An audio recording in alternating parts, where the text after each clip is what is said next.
Hello everyone, my name is Joseph Sheridan. My FYP is the failure analysis of the crankshaft in a Nissan TD42 engine, shown here. They are an inline 6-cylinder diesel, found in various forms between 1988 and 2006. They were originally designed for a forklift. The motivation for the project has arisen from a not uncommon fault in these engines. They're known to snap the crankshaft in all sorts of conditions, whether it be mistreatment or simply driving along the highway.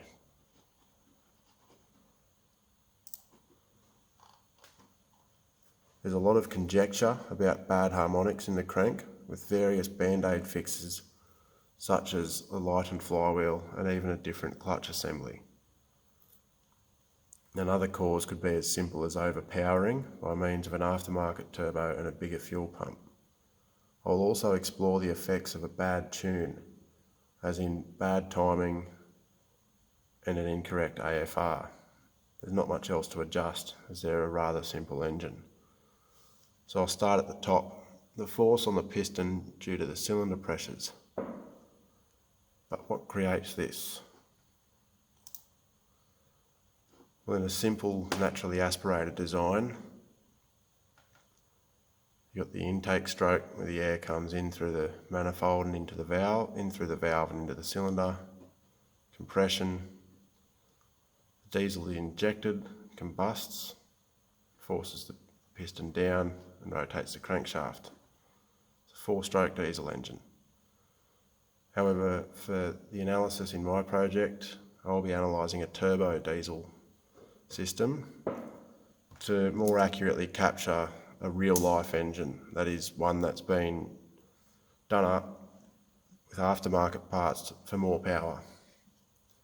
It's not really heard of for a naturally aspirated factory version to snap a crank, and they're just not that common. Nearly all of them have got a turbo on them now. So, due to the pressure in the intake created by the turbo, there's a force on the piston on the downstroke, on the intake stroke, as the air here is pressurised relative to the atmosphere. On the compression stroke, it's rather simple.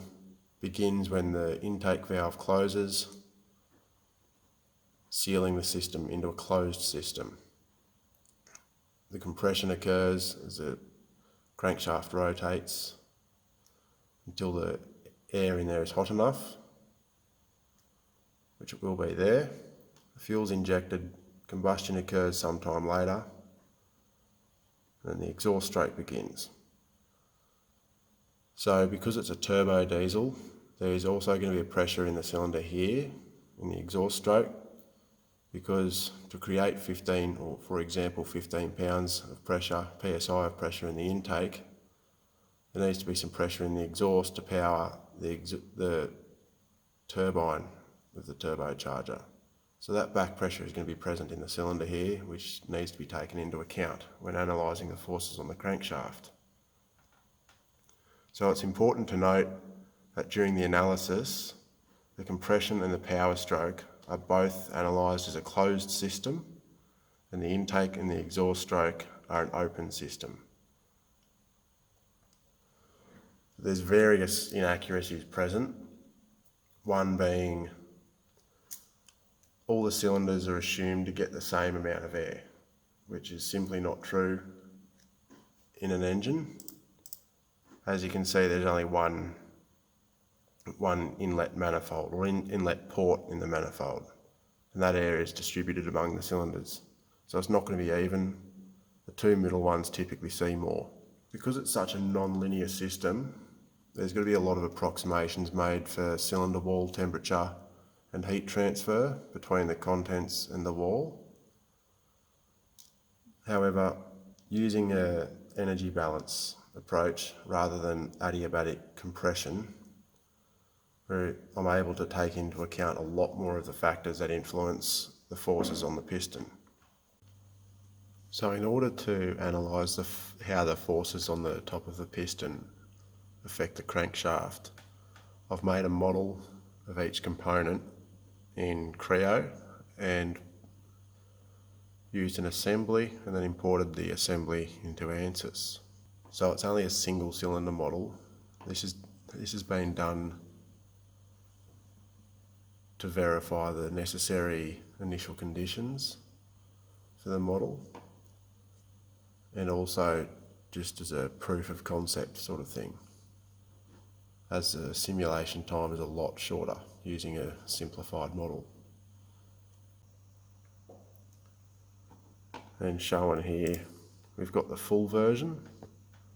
There's still some refining that needs to be done.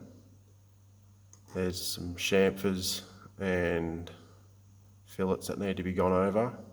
So in order for ANSYS to actually have an accurate representation and produce a valid result, the model of the crankshaft itself needs to be as close to perfect as we can get it, which especially for key areas like the counterweights for the balancing, and also the fillet regions, which are known stress concentration areas.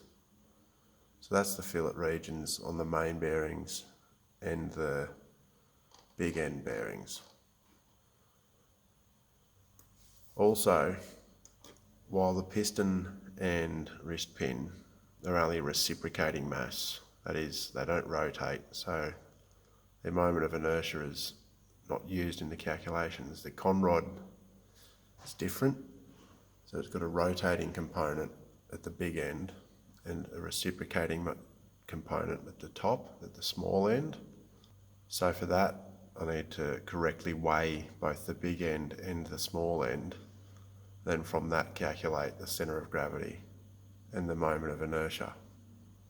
Once that's been done, the model can be simplified down to just the crank and a mass on the crank journal that represents the conrod big end, the small end, the wrist pin and the piston and the rings, that whole reciprocating mass. That can all be approximated quite accurately by just a single mass on the big end journal here. That'll greatly simplify the model and increase the solver speed. This smaller single cylinder model will be able to solve a lot faster than the full 6-cylinder model. So using this approach, it's possible to get all the initial conditions and boundary conditions correct and all the inputs correct, and then apply that knowledge to the full version to get an accurate, more valid result quicker. Due to an engine being a non-linear system, with everything constantly changing, it is not acceptable to simply use the ideal gas law for every volume and pressure corresponding to each crank angle. For the closed system, during the compression and expansion strokes, an iterative method has been used with the first law of thermodynamics.